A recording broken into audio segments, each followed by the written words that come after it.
प्रिय मित्रों प्रणाम। कहानी लोक चैनल में आप सबका हृदय से स्वागत है।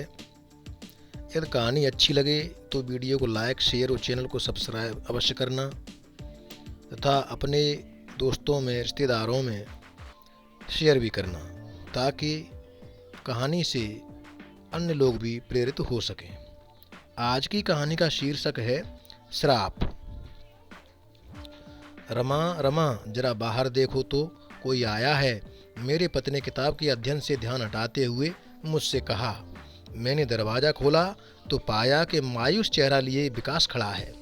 वही विकास जो कभी स्कूल में मेरा सहपाठी हुआ करता था तथा स्कूल में अन्य छात्रों से अव्वल रहता था। दरवाज़ा खोलते ही मैंने उससे कहा, अरे विकास तुम आओ आओ अंदर निकल आओ। मैंने उसे अंदर बुला लिया। पतिदेव के पूछने पर मैंने बताया कि विकास आया है। वो किताब को मेज पर रखकर मेरे को विकास के पास गेस्ट रूम में ही आ गए। मैंने विकास से आने का कारण पूछा तो वह कुछ बताते बताते रुक गया। मैंने उससे फिर पूछा तो वह फिर कहते कहते रुक गया। मेरी तो कुछ समझ में ही नहीं आ रहा था, क्योंकि इससे पहले विकास आया तो अवश्य था, लेकिन ऐसी असमंजस की स्थिति उसने कभी पैदा नहीं की थी। क्या बात है विकास, तुम इतने सहमे हुए से क्यों हो? जो भी कहना है साफ साफ कहो ना। मैंने विकास को दिलासा भरे स्वर में कहा। बात यह है रमा दीदी की और उसका गला अवरुद्ध हो गया। एक तो तुम मुझे दीदी कहते हो और अपनी दीदी से छुपाव भी रखते हो। मैं इस पवित्र भाई बहन के नाते का वास्ता देती हूँ, जो भी बात है बेझिझक कहो। मैंने उसे धीरज देते हुए कहा। रमा दीदी कुछ पैसे हों तो मुझे दे दो, मैं पिताजी की पेंशन मिलते ही दे दूंगा। घर में 3 दिन से खाना नहीं बना, ऊपर से पिताजी की बीमारी के कारण क्लेश है। मुझे भी कहीं काम नहीं मिल रहा। पता नहीं दीदी, सर का दिया हुआ श्राप ही शायद मुझे परेशान कर रहा है। एक ही सांस में विकास ने सब कुछ बोल दिया। मैंने उसके चेहरे को देखा तो पाया कि उसकी आंखों में आंसू छलक पड़े हैं। अरे पगले, इस तरह जिंदगी से नहीं घबराते। संघर्ष ही तो जिंदगी है। तुम निरंतर संघर्ष करते रहो, एक न एक दिन भगवान अवश्य दया करेंगे। मैं विकास को बराबर दिलासा देती जा रही थी। मैंने उसे 500 रुपये देकर कहा कि चिंता मत करना, जब भी तुम्हें रमा दीदी की ज़रूरत हो तत्काल चले आना। रमा दीदी ना नहीं कहेगी। अब शीघ्र जाओ और पिताजी की दवाइयाँ लेकर घर पहुँचो। विकास पैसे लेकर चला गया। उसके जाने के बाद इन्होंने मुझे पूछा कि ये लड़का ज़िंदगी में इतना निराश क्यों है, इसके सर ने इसे क्या श्राप दिया है। मैंने उन्हें बताना शुरू किया। बात उन दिनों की है जब मैं और विकास स्कूल में एक ही कक्षा में पढ़ते थे। विकास शुरू से ही सब छात्रों में होशियार था तथा इम्तिहान में अव्वल आता था। उस वर्ष हम कक्षा 9 में थे। गणित का पीरियड था। गणित के पाटिल सर क्लास में आ चुके थे। आते ही उन्होंने बीते कल का दिया हुआ गृहकार चेक किया। सबने गृहकार दिखा दिया, अकेले विकास को छोड़कर। क्यों विकास, तुमने गृहकार क्यों नहीं किया? सर ने पूछा। सर, कल माँ का हार्ट अटैक हो गया था, इसलिए मुझे उन्हें अस्पताल में भर्ती कराना पड़ा, जिससे मुझे समय नहीं मिला। विकास ने सर के सवाल का जवाब दिया। अच्छा ठीक है, कल पूरा गृहकार करके दिखा देना, बैठ जाओ। सर ने विकास को बिठा दिया। मैं विकास की आगे वाली बेंच पर बैठी थी। मैंने विकास का जवाब सुना तो दंग रह गई। विकास ने जानबूझकर झूठ बोला था। क्यों, आज सुबह ही मैं विकास की मम्मी से मिलकर आई थी, एकदम भली चंगी थी। अभी पाटिल सर क्लास गेट पर पहुंचे ही थे कि विकास ने सारे क्लास से कहा, पता है मैं गृहकार क्यों नहीं करके लाया? क्योंकि पाटिल सर गणित को सही समझा नहीं पाते हैं। कल मैं प्रिंसिपल ऑफिस में किसी अच्छे टीचर के लिए एप्लीकेशन दूंगा। इतना सुनते ही पाटिल सर, जो कि गेट पर ही ठिठक गए थे, निकल गए। छुट्टी होने के बाद क्लास से बाहर मैंने विकास से पूछा कि तुमने झूठ क्यों बोला? तो उसने जवाब दिया कि वह पाटिल सर से गणित पढ़ना नहीं चाहता, इसीलिए झूठ बोला। क्योंकि पाटिल सर अच्छी तरह गणित समझा नहीं पाते हैं, लेकिन मेरी तो अच्छी तरह समझ में आता है। मैंने विकास से कहा।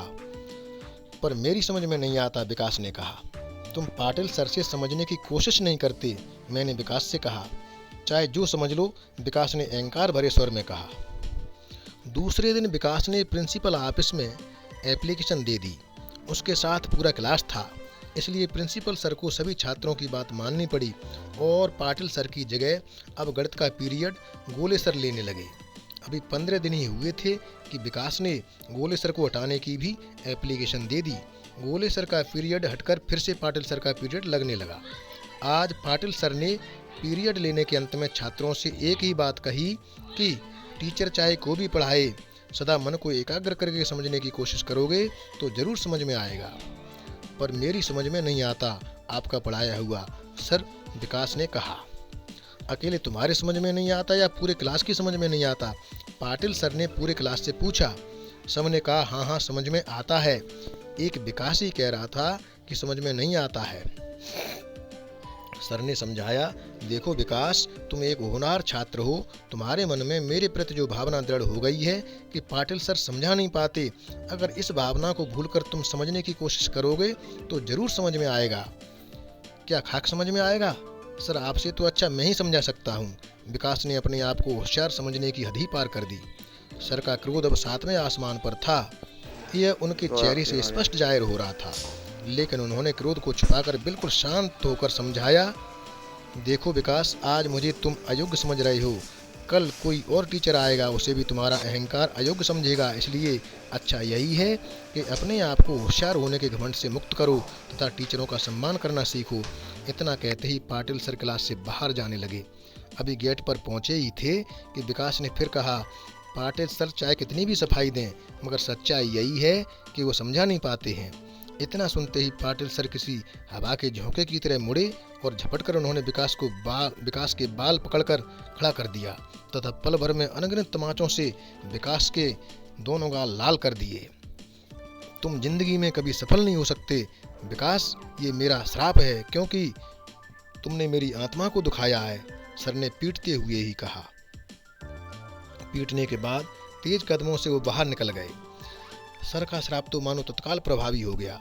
शाम को ही विकास की मां को हार्ट अटैक हो गया। अस्पताल पहुंचने से पहले ही उनकी मृत्यु हो गई। पिताजी को खबर लगी तो वह छुट्टी लेकर घर आ रहे थे कि रास्ते में एक्सीडेंट में उनका एक पैर कट गया और उनकी मिलिट्री की नौकरी छूट गई। अब वो घर पर बीमार रहने लगे।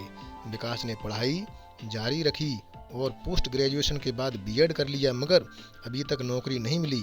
किसी फैक्ट्री में भी काम करता है तो महीने 2 महीने में किसी न किसी बात पर निकाल दिया जाता।